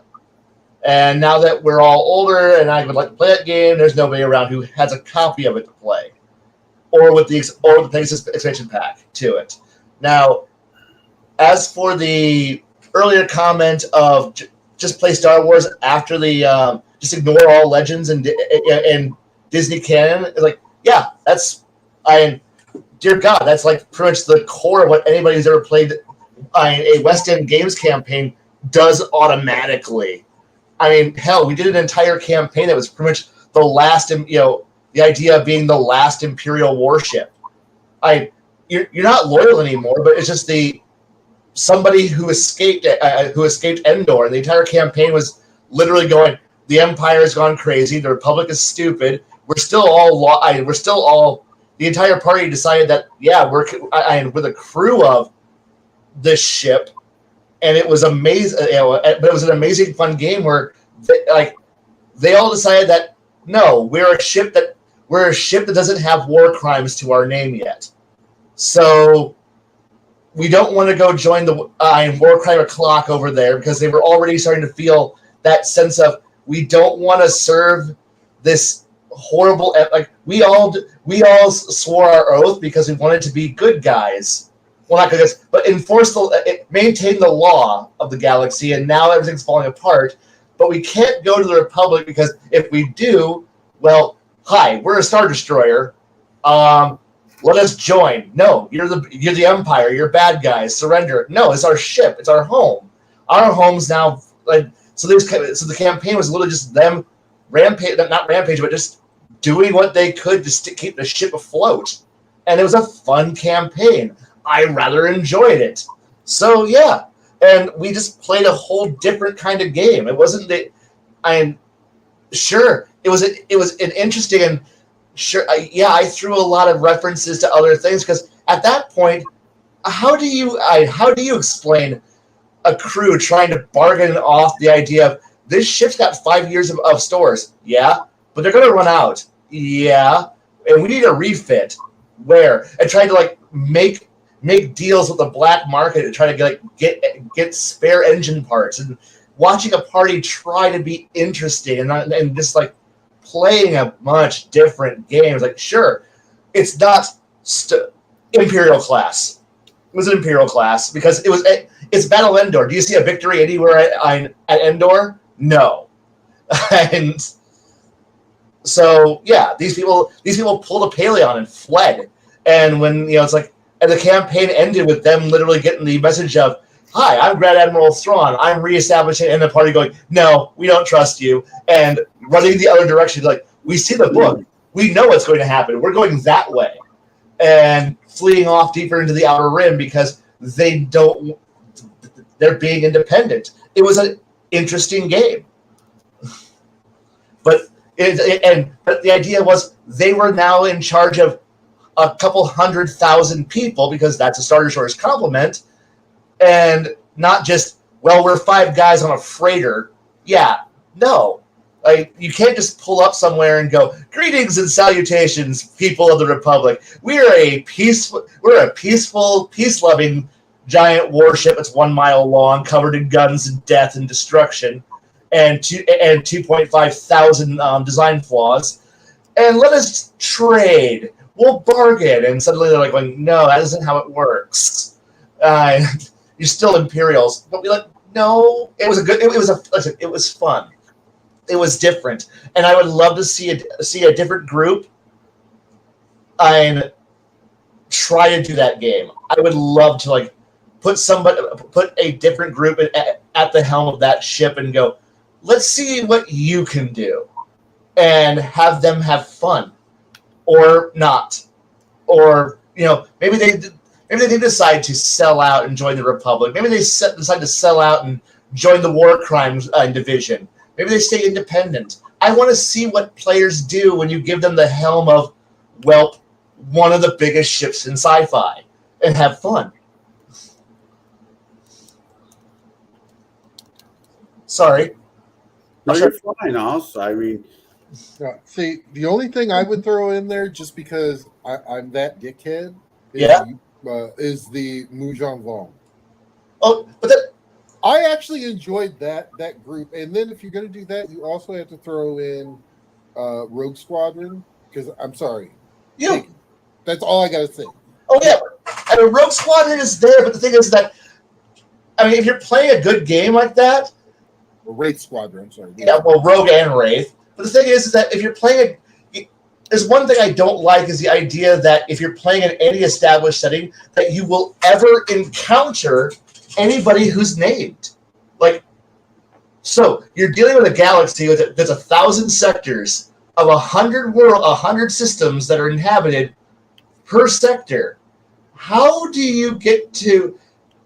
So how are you on the other side of the galaxy encountering the same 8 people? The entire galaxy has met these same 8 people, and everyone knows these 8 people. Everyone. And that makes the galaxy go from infinitely awesome and cool, as it's half of a galaxy, it's just cool potential, down to, oh, man, we're all having an adventure in Peoria. In space. Now, it can happen. Hey. Have any of you guys ever done Knights of the Old Republic style? Yes, I have. And that was fun too. Now, not the video game or the MMO, but the old Dark Horse Comics version. Oh, yeah, that was incredible. That was the incredible version. Those comics are worth a fortune, from last I checked. I do have the Star Wars RPG, first and second, and the Knights of the Old Republic style. And that was the only one that ever really appealed to me. Yeah. Obviously because the game was great. for the Xbox, both 1 and 2. But the But thing, it had so much more, wiggle room, I guess. okay, but there's a certain part of me that kind of goes, while I like the Darth Revan and how everyone just kind of jerks off to that guy, I kind of like the Exar Kun from the comics and going, man, you're a discount, like the video game, you are a discount knockoff Walmart brand Sith Lord. You, on the other hand, the comic book, you were the original. You did shit right. Everyone knows you. Nobody knows you. Well, that's why you don't get your Star Wars from Wish. Was that? That's why you don't get your Star Wars from Wish. I mean Disney. Now the Wish version is when you go play the MMO, the Old Republic, because at least the video games, that's the Walmart brand. Wish is the MMO. Never played either of them, so Congratulations, you have missed nothing. You have missed absolutely nothing. Can I ask the panel a question? Go ahead. You just did. Jinx, you owe me a Coke, Baron. You owe me a Coke. Yeah, that'll be a long time coming. Let me put in snail mail. I know Shadow is going to say, no, I don't do this. I run my own campaigns on my own world, but just bear with me, Shadow. If you could pick one book out of your childhood that you think would be an excellent RPG, a story that you really want to run, it's a book that you've loved since childhood or as a young adult, what would it be? Ooh, I got this one already. All right, then you go. Books from my childhood that I would love. I have like several actually that I would love to run because I know no one would recognize them. But I've also done one chapter of one book numerous times, and it's always been different every time I've run it, and I've enjoyed it. The cheap answer is an old book that I love that was called Voyage of the Star Wolf. I guarantee no one's read it, but it's a fantastic sci-fi novel, and it was just a beautiful book because it's just about survival against impossible odds. It's a really awesome book, but the one I've done multiple times and never had anyone recognize it is the Dance of the Vampires chapter of Red Storm Rising. I have done variations on that numerous times and watched players freak out. It's the classic Harpoon scenario of how do you kill a carrier? Players are high valuable targets. How do I kill you? And more interesting and like players think they're smart. Let me bombard you with ever more different fun ways. Sure, I know the real one is it's a carrier, backfire squadrons. How do you protect yourself? You don't. You get hit. Everything's on fire. People die. But watching players try to figure out how to handle variations on that theme, and I have done it numerous times, and it's never failed to make players freak out. It's one of my favorite moments. So, all right. What about you, Jade? You look like you might have an answer, or should I come back to you? Ooh, Cal Marcus. I have several. In fact. So I read, of course, Verne and Wells as a kid. I also read Doyle, Sir Arthur Conan Doyle. So I already play in my King Arthur style games. I mean, I've already played in games where Merlin has been a thing, where Arthur has been a thing. Yeah, I mean that's just straight up D&D, or fantasy D&D. But I would actually like to play in a game of murder mystery Sherlock Holmes. Ooh, like okay. not necessarily be Sherlock, like be a part of a team, and like Sherlock has gone missing and someone needs to solve the murder. Watson comes and finds you guys. Maybe Sherlock's the one who's murdered or goes missing. Who knows? Go full on Hounds of Baskerville. but or not Hounds Baskerville. Falls. Oh, I the can't last remember the book. title of it now. The last book. Yeah. Reichenbach Falls. You know, but like, be a member of the sleuth squad to go find all the clues, put the mystery together. Like that's what I would, probably be more interested in, because I like my very cerebral games that get me thinking in just about every direction and putting things together in the right way. That's a great one. The Count of Monte Cristo. I saw that's that. a really great one. That's a fun one. I mean, that'd be a hard one to do. Maybe not. I don't know. Yeah, Pendragon's Arthurian. Yeah, like I said, I've read, I've read Doyle, I've read Verne, I've read Wells, but and those games can all be played or those settings, I should say, can all be played in the current editions, in previous editions, in just about every edition of the game. Can I change of any game, really? Yes, No, you first can. printing. No. Gabe. You're not allowed to change it until everyone answers. Yeah, that's fair. Gabe, first Oh print. yeah. Oh, you son of a bitch. Nice. I'm I not love going to you. the autograph. I'm not going to show off the autograph. I love you like your brother, but you're a son of a bitch. Now with me, I'm going to take a slightly different route. Yeah. Because, and this is still at my mom and dad's house, there's a book about the size of those two Sherlock Holmes books that you held up. Is nothing but the original Grimm fairy tales. Oh God. Taking those and that is your entire world right there. Planting. Yeah, you're solidly in the dark forest of Germany. Yep. The Oogie Boogie is out to play type. Oh yeah. I just got I need my white pants because I mean, truthfully, you can do that in any pretty much any setting, whether it's if you're doing, I'm going to throw some weird ones out there too. Vampire the Masquerade, you can definitely do that. Yeah. Werewolf, you can definitely do that. If you want to do it with like Dark Ages, you can do that. You can do it with any type of D&D derivative, OSR, whatever. You can do it. You can even go sci-fi with it. You crash land on a planet. Oh God! There was a horror movie. It was a remake of Beowulf called Outlander. Pretty much. If you think about it, you could even do it as a sci-fi for the simple fact of this is a planet where all the things from the Grimm fairy tales exist. I can't argue that. I mean, they had to get the idea from somewhere. That is very true. I mean, granted, they all got from Mad, but that's besides the point. I mean, Cinderella, the first Cinderella story comes from Egypt, actually. Yep. Right around the time of the pyramids. I was actually read something that all the modern day mythology. Well, I don't know about that.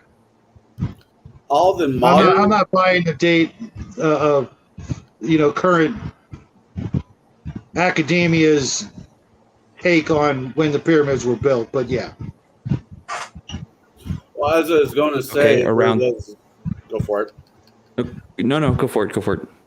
There was actually a study that came out about a year ago, maybe 2 years ago, that all the Grimm storytellers, all the fantasy books, stories that we know, originally came from India. I don't know if it's true or not, but it's definitely an interesting read. Yeah, no. India's got some really fucked up mythology to itself. Well, I mean, they were still got some hardcore sci-fi elements as well. Yeah, you've got a lot of cradle of life area of our world there, like the Mesopotamian region. Was just rife with travelers and caravans. So I mean, stories move by by mouth, by word of mouth. And, people move from place to place, either hunting or trading or whatnot. So they're going to take the stories with them, and they're going to get told 10,000 different ways. So the story is going to change every time it gets told, because that's what oral tradition is you retell the story, but you change something, whether on purpose or by accident, or because you found something, or someone else put an idea in your head, like, hey, maybe that story would be better if it was told this way. So that's just the tradition of all of our oral stories dating back thousands of years. I could probably regale the people with the story of the soldier in death. It's a Russian story, but I don't think that's where it started. I think it might have started further south than Russia. Get into this bag. Yeah. I almost told that story real quick. I had a trial, not so much of a trial, but I had to. In the sport I'm going for a title. I'm going for what more or less is a knighthood, and part of my off the combat skill storytelling. And I almost told that one. I ended up doing the guy who found a leprechaun. Hands off my story. It's not your story. It's no more your story than it's mine. It's in public domain, bitch. Yeah, fair. But anyways, all joking aside, what about you, Shadow? I don't know. It's a toughie, to be honest. Obviously, if from my childhood, Amber was the most influential. But he has another story that I've only mentioned once before, and I'm not going to mention it. You have to go hunt by Zelazny, one of his lesser well-known stories. But I'd probably go with something even more obscure. I've always wanted to do Andre Norton's Breed to Come. Probably no one here has read that one as well. About long after mankind has sort of done away with itself, somehow through some high-tech disaster, kind of a Gamma World story, but the big cats become the dominant species. And a lot of cat lovers out there, a lot of people want to run a giant sentient saber-toothed tiger as a player character. As a matter of fact, one of my old players actually ran one in a game, but unfortunately he died about a year ago, the character, not him. He came to a grisly but well-deserved and climactic end where he got to kill his arch enemy in a Londo versus Jakar moment where they did each other in. But I'd probably go with Breed to Come if I could find the players. Sounds interesting. All right. I would love to do a take on 1,000 Arabian Nights. Yeah, that's a pretty racist book. Be careful. Well, I will have to change a few things, but you have to do that with most things, anyways. But I'm just kind of getting. You could take any one of the 1,001 tales on their own, and turn them into small adventures. Right. But you got to get through the book to find one. And I recently tried when we were doing our Arabian Nights month, and it wasn't a pleasant read. I think doing a variation of Aladdin would be fun, or a variation of not Simba, Sinbad could be fun. Sinbad? Yeah. Sinbad would be a lot more fun. Just to kind of get out of the Western European, storytelling that we've done fucking forever, it feels like.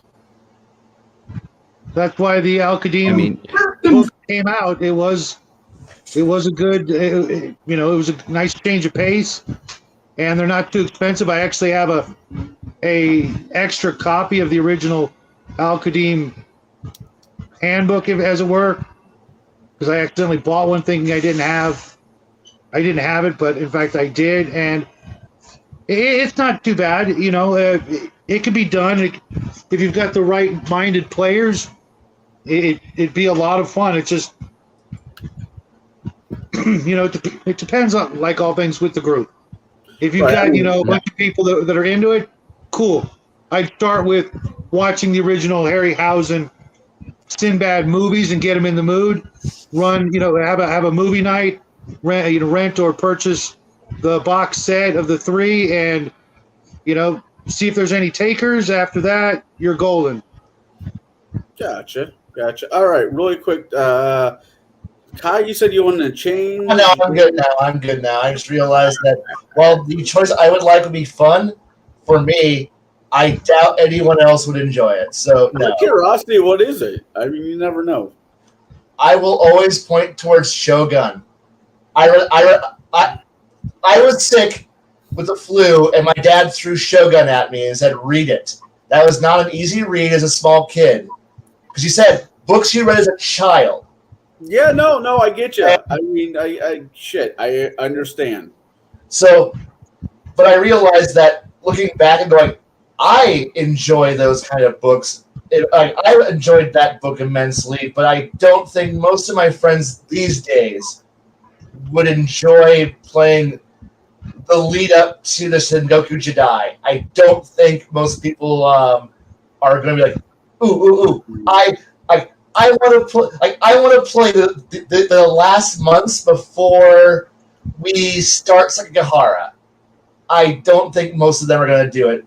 Though it would be a great way to throw my players who are like, we are definitely into Japanese culture and this is what we want to play. Fantastic. I can throw them straight into the clans. Good luck, have fun, enjoy. And for my players who are all a bunch of belching retarded Western fucks, I can go, congratulations, you're part of the crew of, dipshits who end up getting killed. Fuck yeah, go for it. Tell you what. Here's your red kimono. What was I about to say? That's right. Kai, now that I have wheels and I'm able to drive, I'll go. At first, I need to either go to one of the 2 liquor stores I know that has it, pick up a certain type of alcohol that somebody in our panel really likes, grab Jade, come over, I'll hand him a bottle of plum sake, and we could just watch the show. Yeah. It's a great era. I really enjoy it. And Jade's like, screw you, hippie.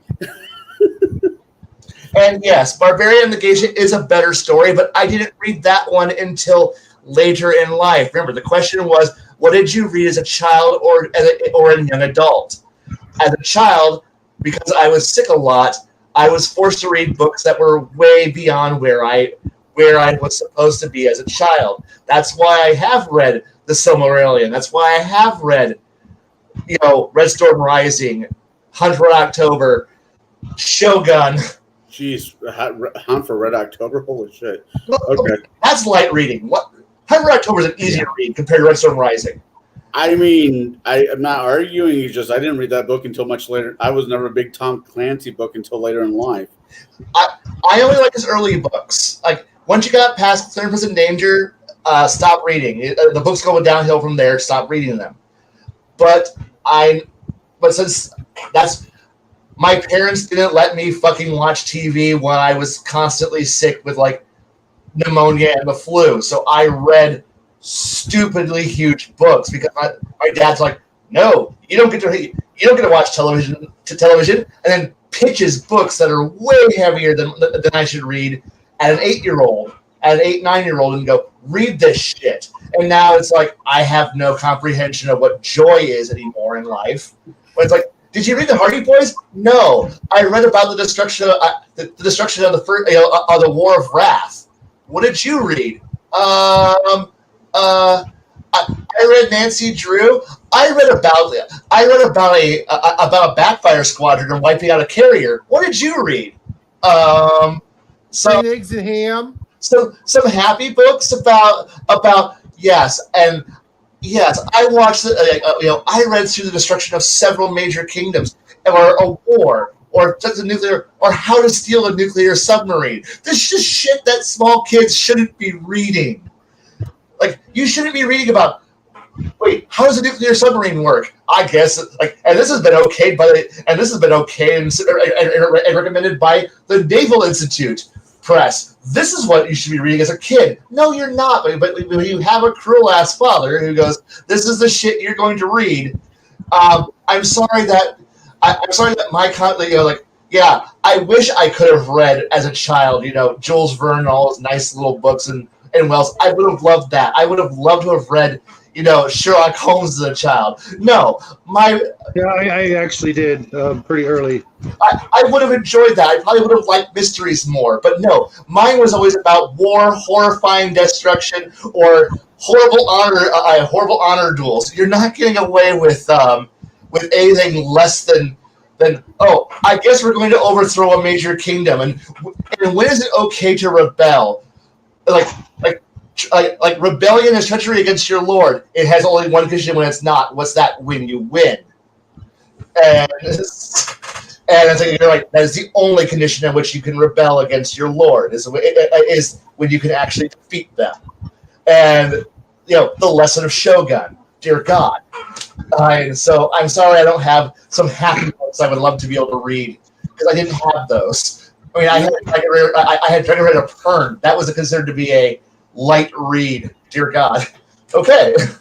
I couldn't get through that one. Parents loved it, so therefore it's like, oh yeah, sorry. Are you sick? Here's Dune.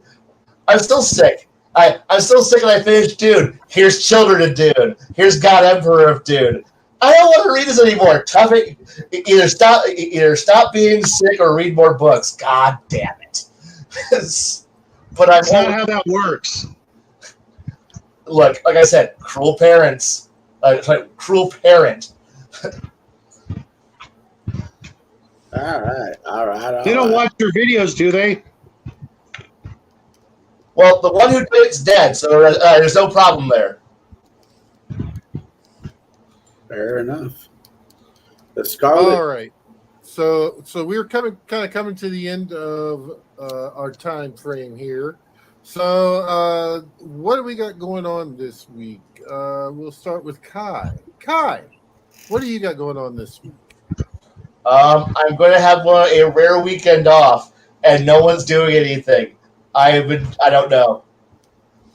I hear party over at Kai's house. So what I'm hearing is Kai is going to put the finishing touches on the Strippers Guild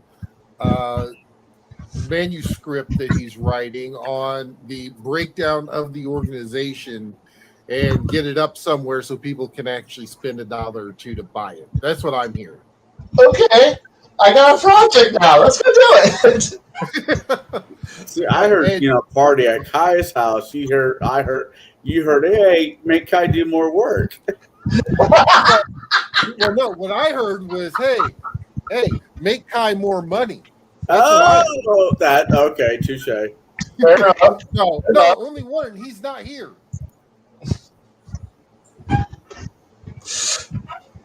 Okay, okay, Shadow wouldn't have gotten that, but 3 out of the 4 of us that would have gotten that got it, so it's okay. I didn't even hear it, to be honest. Jay, what do you got going on this weekend? All right, this week I'm going to maybe find time to sit in front of the camera and talk at it. Now I know Elle has been in this chat, and Elle and I had a bit of an exchange on some of my videos. I appreciate feedback. We may not always see eye to eye, but I will appreciate any feedback people leave on my in the comment section of my videos. There might be a miscommunication in the way I speak or the way I might word things, and I'll apologize for that. When I said master of the game, I didn't necessarily mean like to master a game. I meant the person running the game, whatever you want to call them, the title, the referee, the dungeon master, game master, whatever you want to call them. It's just titles. It's just words. So we had an exchange of ideas and thoughts, and I appreciate that. But I'm going to try to get in front of the camera again. Probably Sunday is when I'll do it. I've now got fiber internet, so I can actually upload videos in under 5 hours, even if they're less than a half hour. You're looking. It's either going to be that. Literally. Yeah. It's either going to be that, or it's going to be part 6 of Beneath the Door. I just have one more episode of Beneath the Door I have to edit, and then I can put parts 6, 7, and 8 up and schedule them for future release. So All right.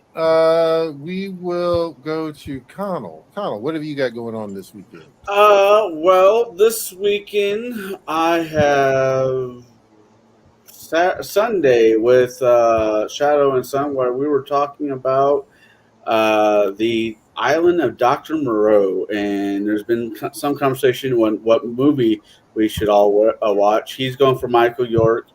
I'm kind of leaning more towards this availability of Val Kilmer. I don't know which way we're going to land on this one, but either way, we're all listening to or reading the book, and so we're going to be talking about that book. And Jesus, it's a book. That's what I get. That's what I get going on Sunday. Saturday night, there's a good chance I might do a late night with Connell, hanging out with Shadow and them. No, wait, no, not Saturday, because that's normally when you guys do something, right? That's correct. Yeah. Right. Either way, I'll be in front of the camera, hanging out with my big brother Shadow and his friend, and slowly becoming my friend Nathan. And we're talking about all things sci-fi and supernatural, and things go bump in the night. It being aliens to ghosts or whatever, which is always kind of fun, change of pace. And that's kind of what I got going on. I might do a video on how not to piss off your friend who is a mechanic, because I got a new car that has issues. I might do the top 10 of not how to piss that guy off. Other than that, I got nothing much. As he glares at the camera at you. I get 1 weekend off a month, you fucker. No, yeah. All right. Yeah. So, all right. Last but not least, the Rock Foundation, the old man, the one and only, the Gray Shadow. I mean, the Shadow. What have you got going on this weekend? Well, right off the bat, I want to thank you all for not hitting me with the Colonel Sanders last night, because I was watching the video and I'm like, oh my God, I'm never wearing that again. Oh God! Now I see it. Thank you. Actually, tonight, the little guy and I have a craft video for our channel. We're going to make monsters out of some action figures for whatever game you want. They're super cheap, super easy, and just a way to, get our feet back into the crafting. But tonight, my son wants to have a live stream chat on his own channel. I'll try and get you guys a link. He wants to talk about the passing of the Queen, of all things, which I thought was kind of interesting. And if you guys are interested, I'll find a way to get the link out to you guys somehow. I'm really not even sure how to do that, but we'll figure it out. But that's later on this evening. Tomorrow, of course, I'll be hanging out with Max over on Legion of Myth. Hopefully most of you guys will make it there as well. Saturday, I will be doing a shadow chat. It's going to be a short one. It's only going to be 2 hours. We're going to be talking about space travel in your sci-fi games, whether you use jump drives, warp speed, faster than light, wormholes, whatever, and how you guys implement that in your games. And then later on that night, I'll be hanging out with Nathan Allen on Nathan Allen's channel, just called Nathan Allen. Look for Star Wars or Final Faction videos by a guy who looks a lot like me, just no facial hair, long blonde hair, ponytail.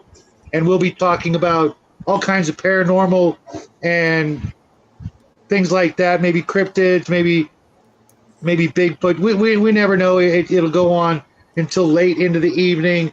Then Sunday, of course, I'll be hanging out with Connell, and my son and I will be later on Sunday painting up some really cool miniatures we just recently assembled from Archon Studios. And then, of course, next week we've got a video almost every single day except Monday, trying to really pump out some decent material for those of you out there in TV land. Kind of busy, so hopefully we'll get to know all you guys a lot better. All right. Sorry, my food had to say hi, but he's being a weirdo. Aw. What a puppy. Aw. What a puppy. And he disconnected himself because he hit a button. That's okay. We got to see a puppy for like that. I know. Myself this weekend, later on Saturday afternoon, I'll be doing a little bit of twitching, I believe. So you can catch me on Twitch. Baron G Rock over there. See a doctor about that if it gets any worse. Oh, hey, Slow there down you the go. coffee. This is all I got to say about the yeah. Talking about your Colonel Sanders yesterday. Yeah, whatever. Anyways, and everyone, I would ask. I'm not going to go into too much detail, but keep Bruce in your thoughts. He's got some IRL stuff going on. His wife, and Prayers whatnot. already I don't sent. want to go. Don't want to go into too much detail. It's his story to tell, but all I do is ask you kind of keep his wife in your thoughts right now. So yeah. So yeah, but Saturday I'll be doing Twitch. I'll probably do that on Sunday also. I'll be bebopping around. I may even do it tomorrow night. I'm not sure.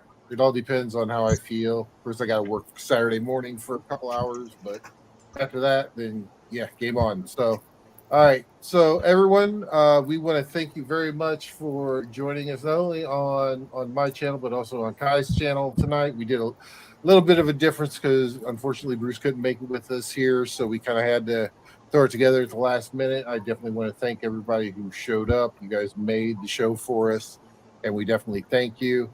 And we also, Great as a job, Kai. collective, we want to thank you for taking out a little bit of, as my buddy from New Zealand puts in his little closing, I'm stealing it.